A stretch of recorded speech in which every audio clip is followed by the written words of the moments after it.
د چاپې سهار 18مه برخه. د چا د وجود برخه د چا زړه خاورو ته سپارو، د چا د وجود برخه د چا زړه خاورو ته. مدرسه که مزار؟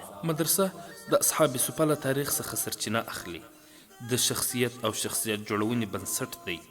د اسلامي ارزښتونو د ساتنې دا مرکز چې له پیله تر ننه یې د اسلامي امت خدمت کړی دی، د صلیبیانو د سترګو اغزی دی چې د دې علمي مرکز د ورانولو او طالب العلمانو په شهیدولو یې هیڅ په ما نه ده کړې. دوی نه غواړي چې اسلامي امت پوهان ولري تر څو په ټولنه کې د دوی فرهنګي یرغل ته زمینه برابره او اسلامي ارزښتونه بې قدره کړي. همدې ته ورته یوه بیلګه لاندې را اخلو.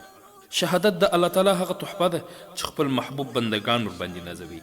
دا د هغه لپاره امتیاز وي. شهادت د اسلامي امت له غیږې د سرشارو او حماسي ځوانانو انتخاب دی. څوک چې هم له دې ویاړ څخه برخمن شوي، تاریخ نه یوازې په خپل غیږ کې ساتلی بلکې همیشه به په دوی ویاړي. راځئ څو شېبې د ضیاء العلوم له غیږې د څو جلا شوو تنکیو ګلانو سره پاتې شو. په دوی کې لومړی شهید محمد نسیم جان و، په شهادت مین تنکی ځوان او د دیني علومو طالب العلم و. لوی رب عز وجل په ځانګړي ذکاوت نازولی و. دا د ادب د شنه اسمان ځلانده ستوری و. تور زلفانې د غوږونو شاته اړول. خوشبختانه موږ ته لوی رب جل جلاله د دوی د استازۍ ویاړ را بښلی و. دنګه چناري قواره یې لرله، استازه یې په مخ تور خط ښکاره شوي و او ښایسته اخلاقو یې ښکلا نوره هم زیاته کړې وه. دوهم شهید حمید جان و. د جنتونو میلمه د نیوشاره په کلي کې سترګې پرانیستې وې. د الله جل جلاله د سپېڅلي کلام د حفظ ترڅنګ د طالبۍ له ویاړ هم برخمن و. ځواني مرګ شهید د غیرت د شنه اسمان ځلانده ستوری و. متوسط قد یې لرلو او تورو ګرګوتو ویښتانو یې ښایست لا نور زیات کړی و. دریم شهید ذبیح الله جان و.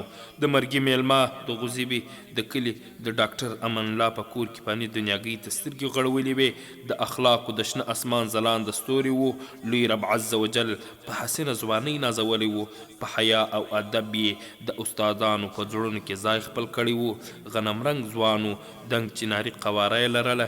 لا یې د الله جل جلاله د سپېڅلي کلام حفظ نه و پوره کړی او په همدې لوی سعادت پسې لالهان ګرځېدلو. څلورم شهید قاري مبشر جان د خواجه اب د کلي اوسېدونکی و. د منظرین په کور کې دې فاني دنیا ته سترګې پرانیستې وې. ځواني مرګ شهید د الله تعالی د سپېڅلي کلام د حفظ له ویاړ څخه برخمن و. لوی رب عز وجل په نرمو ورېښمینو ډوله اخلاقو او حسینه قواره نازولی و. حیا او ادب یې په صحرا کې له ورایه ښکاره کېدل. استازه یې د نکاح سنت هم پر ځای کړی و او خبر نه و چې له خپلې جوړې سره وصال به یې آن بلې دنیاګۍ ته پاتې شي. پنځم شهید فضل محمد جان د کچکلا اوسېدونکی و. د غلام حضرت په کور کې دې فاني نړۍ سره اشنایي شروع کړه. شهید اشنا متوسط قد درلود، نرم اخلاق لوی رب عز وجل پرې لورولي و. د خدمت د شنه اسمان ځلانده ستوری و. تل به د مدرسې پر خدمت مصروف او د حیا او ادب سره داسې اشنا و چې کله هم نه سره بیلیدل. د چهارشنبې شپه وه. د مدرسې طالبانو او حافظانو د معمول په شان د ماښام له لمانځه وروسته خپل درسونه مطالعه او تکرارول. کله چې ماخستن لمونځ په جماعت ادا کړ، ډوډۍ یې وخوړه، نو د ځوانۍ خوب ورباندې غلبه وکړه او ویده شول. ځواني مرګو د آرام په غیږ کې په ډاډه زړه شیبې تېرولې، ځکه دوی خدا ویل چې موږ د پیغمبر صلی الله علیه وسلم د باغ ګلان یو. د اسلام د بقا لپاره شپې سبا کوو. اسلامي امت به زموږ استقبال په ګلونو کوي.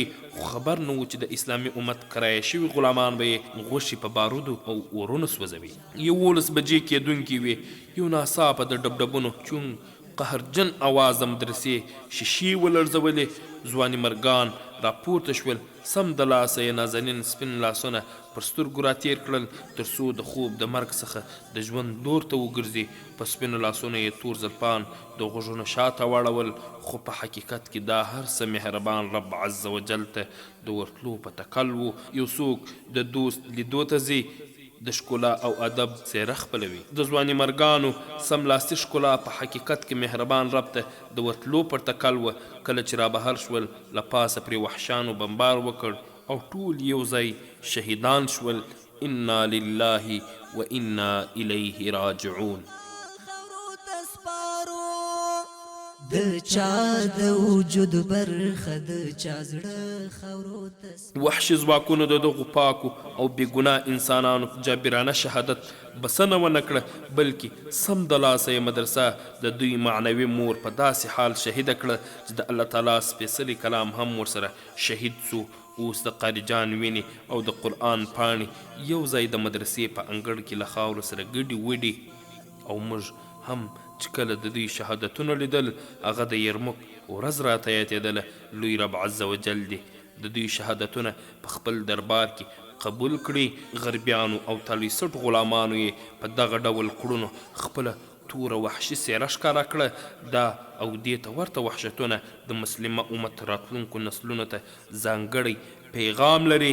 هغه دا چې صلیبیان او ملګري یې دلته زموږ د مقدساتو د توهین په تکل راغلي وه. دوی د بیا رغونې او آبادۍ په نوم زموږ هر څه لوټ کړل، تر دې چې زموږ مقدسات یې هم د اور خورا کړل. زموږ ځوان نسلونه باید د صلیبي تالیسټو دغه بشر ضد جنایت ولولي. دغه راز مجلسونو کې یې بیان کړي تر څو د اشغالګرو تور صحرا په ذهنونو کې تل پاتې وي. یو ګل د شهادت په خوب وي د خاورو ته سپارو.